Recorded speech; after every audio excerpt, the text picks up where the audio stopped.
இன்னும் சாதிக்க வேண்டும் என்ற எண்ணம்தான் என் மனதில் எப்பொழுதும் இருக்கு எனச் சொல்லும் குணச்சித்திர நடிகர் எம்.எஸ். பாஸ்கரின் சுவாரஸ்யமான சில தகவல்களை பற்றி தான் இந்த பதிவில் நாம் பார்க்க போகிறோம்.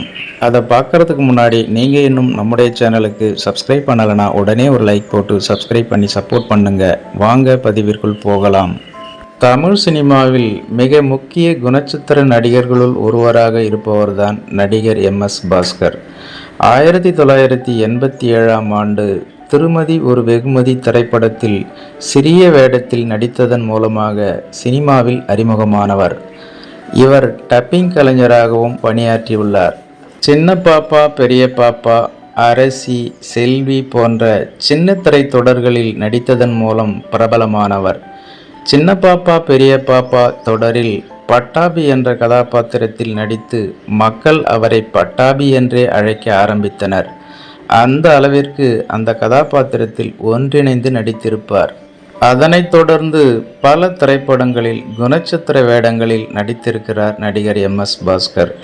2007ஆம் ஆண்டு வெளிவந்த மொழி திரைப்படத்தில் நடித்ததற்காக சிறந்த குணச்சித்திர நடிகருக்கான விருதையும் பெற்றார்.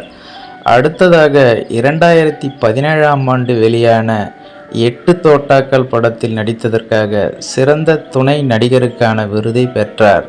தற்போது நடிகர் ஹரிஷ் கல்யாணுடன் இணைந்து முதன்மை கதாபாத்திரத்தில் பார்க்கிங் என்ற திரைப்படத்தில் நடித்திருந்தார்.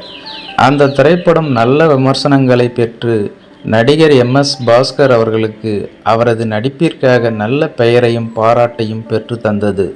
இந்த நிலையில் ரோட்டரி டிஸ்ட்ரிக்ட் கான்ஃபரன்ஸ் சார்பாக ஸ்டேஜ் கிராஃப்ட்ஸ் கேம் சேஞ்சர் விருதுகள் நிகழ்ச்சியை நடத்தியது. அதில் குணச்சித்திர நடிகர் எம்.எஸ். பாஸ்கர் அவர்களுக்கு legendary performer of Tamil cinema என்ற விருது வழங்கி கௌரவித்தார்கள். விருதை பெற்றுக்கொண்ட எம்.எஸ். பாஸ்கர் அவர்கள் மேடையில் பேசுகையில், ஒவ்வொரு நாளும் நான் ஷூட்டிங் செல்லும்போது புதிதாக செல்வது போல்தான் நினைத்து கொண்டு செல்வேன்.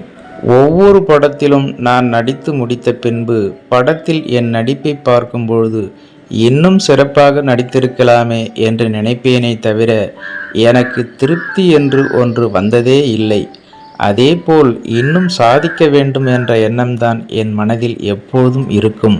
அந்த சாதனைக்காக என் மூச்சு உள்ளவரை ஓடிக்கொண்டேதான் இருப்பேன் என்று பகிர்ந்துள்ளார் குணச்சித்திர நடிகர் எம்.எஸ். பாஸ்கர் என்பது குறிப்பிடத்தக்கது.